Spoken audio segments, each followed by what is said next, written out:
نبی صلی اللہ علیہ وآلہ وسلم پہ نازل ہوا اور عمل کر کے آپ نے بھی بتایا اور آپ کے صحابہ نے بھی بتایا۔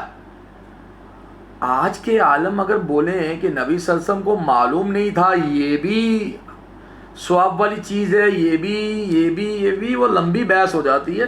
لیکن اگر آپ صرف قرآن کے اوپر رہیں گے نا تو آپ اللہ کے سامنے سرخرو ہو کے جائیں گے کہ ہم نے تو وہ عمل کیا اللہ جو تیری کتاب میں سے پڑھا۔ کم از کم کوئی اس کو برا نہیں کہہ سکتا کہ جو قرآن میں احکامات ہیں اس کے اوپر عمل کیا، تو اللہ نے قرآن میں ہی، میری بات کو چھوڑی، اللہ نے قرآن میں ہی اس کو گارنٹی دی ہے کہ وہ جنتی شخص ہے جو اللہ کا قرآن پڑھتا ہے اور اس پر عمل کرتا ہے۔ تو اس کو سمجھیے اور ان ذو معنی تفاسیر میں اور ان ذو معنی معاملات میں پڑھنے سے بچیے۔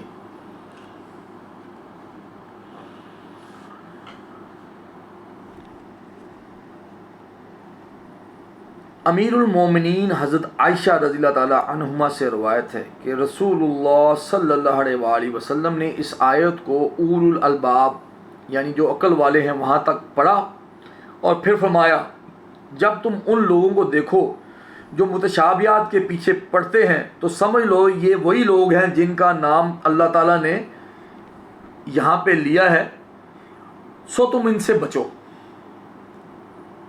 تو یہ قرآن کی آیت ہے، قرآن کو سمجھنا کس طرح ہے اور اس پہ عمل کیسے کرنا ہے۔ جس طرح اللہ تعالیٰ نے کوئی واقعہ کوئی بات بتائی ہے اس کو اسی طرح عمل کیجئے، اس کو اسی طرح مان لیجئے، ویسے ہی مان لیجئے۔ عمل ان باتوں پہ کیجئے جو اللہ تعالیٰ نے آپ کو حکم دیا، جس طرح نماز پڑھنے کا حکم دیا اور نبی صلی اللہ علیہ وسلم سے سیکھنے کا حکم دیا کہ ان کی پیچھے چلنے کا حکم دیا، ان سے نبی صلی اللہ علیہ وسلم کی حدیثیں پڑھ کے آپ نماز کے اوقات کار اور معاملات اور سارے مسائل کو جانیں گے، زکوٰۃ کے مسائل کو جانیں گے، روزہ رکھنے کا ٹائمنگ قرآن میں بتایا گیا، روزہ کیسے رکھنا ہے، کس لیے رکھنا ہے، یہ چیزیں کس طرح کا سلوک۔ زیادہ تر قرآن مجید میں جو ہمیں ایک بینگ اے مسلم حکم دیا گیا ہے وہ حقوق العباد ہے، بہنوں کے حقوق، ماؤں کے، بیٹیوں کے، بیویوں کے، لوگوں کے، ہمسایوں کے۔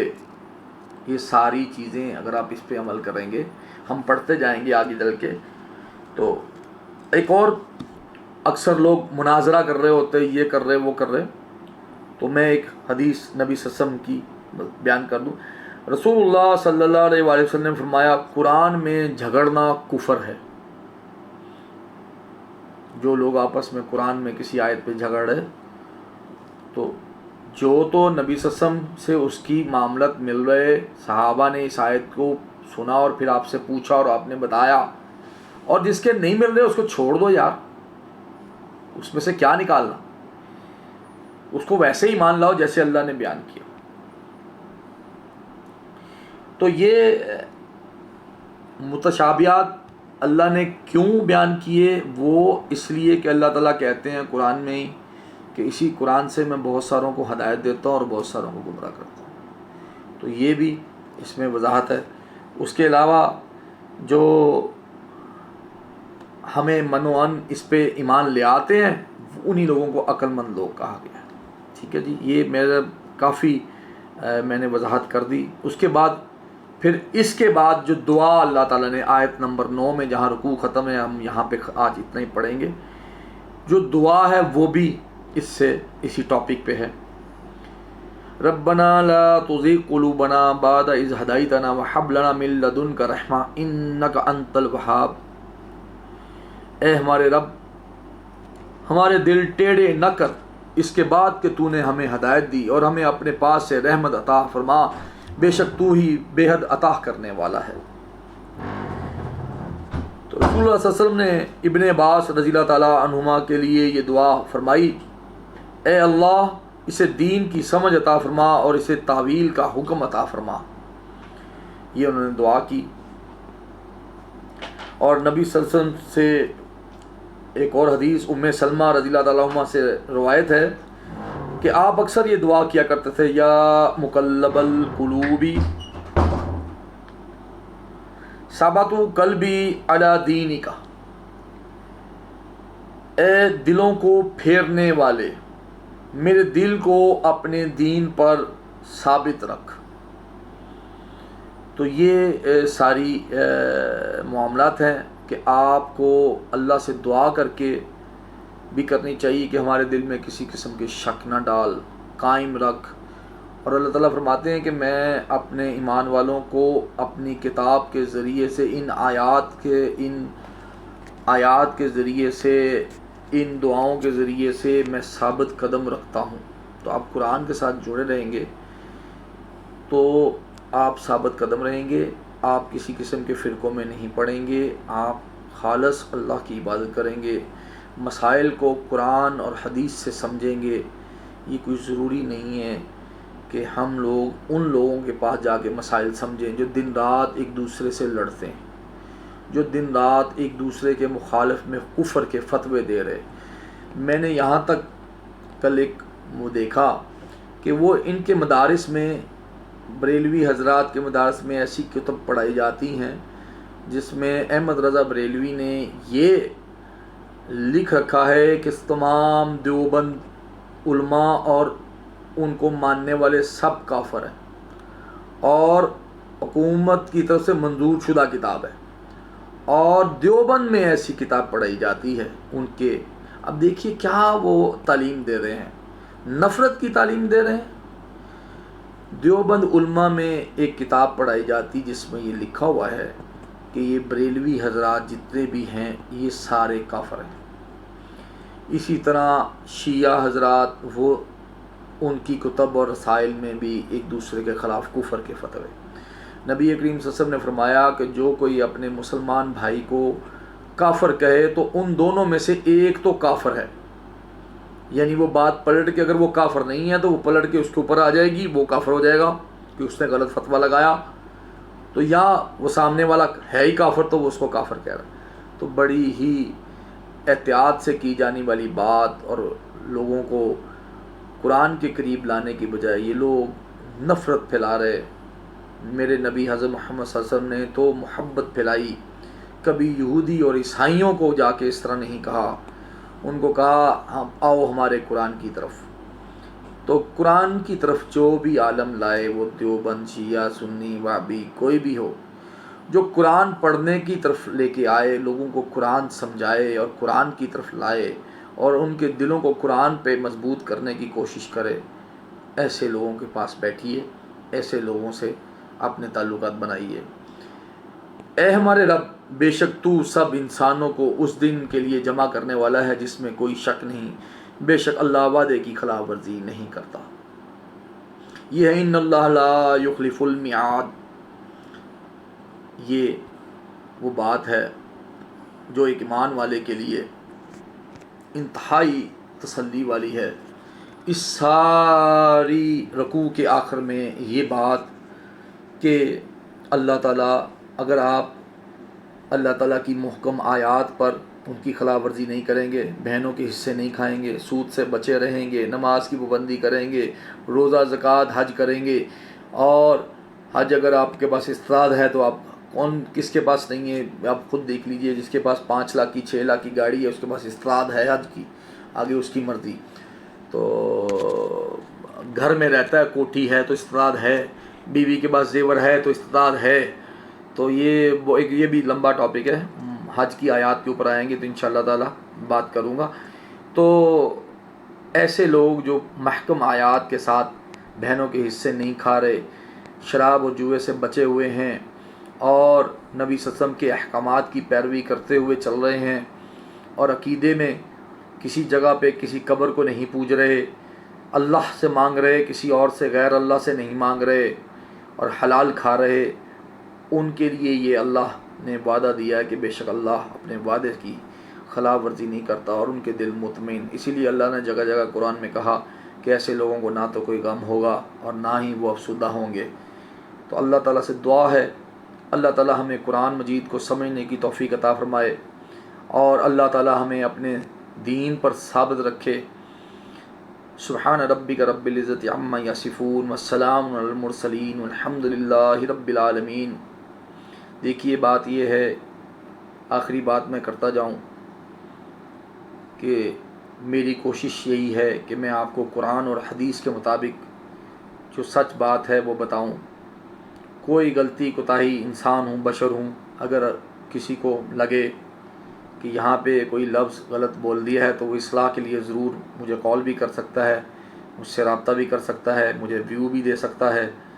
تو جب تک اللہ تعالیٰ نے ہمت دی انشاءاللہ تعالیٰ میں کوشش کرتا رہوں گا کہ اللہ تعالیٰ کے قرآن کو خالص بیان کیا جائے اور لوگوں کی اصلاح کی جائے، تاکہ لوگ اللہ کی کتاب کی طرف آئیں اور نبی صلی اللہ علیہ وآلہ وسلم کی حدیث کی طرف آئیں. الحمدللہ.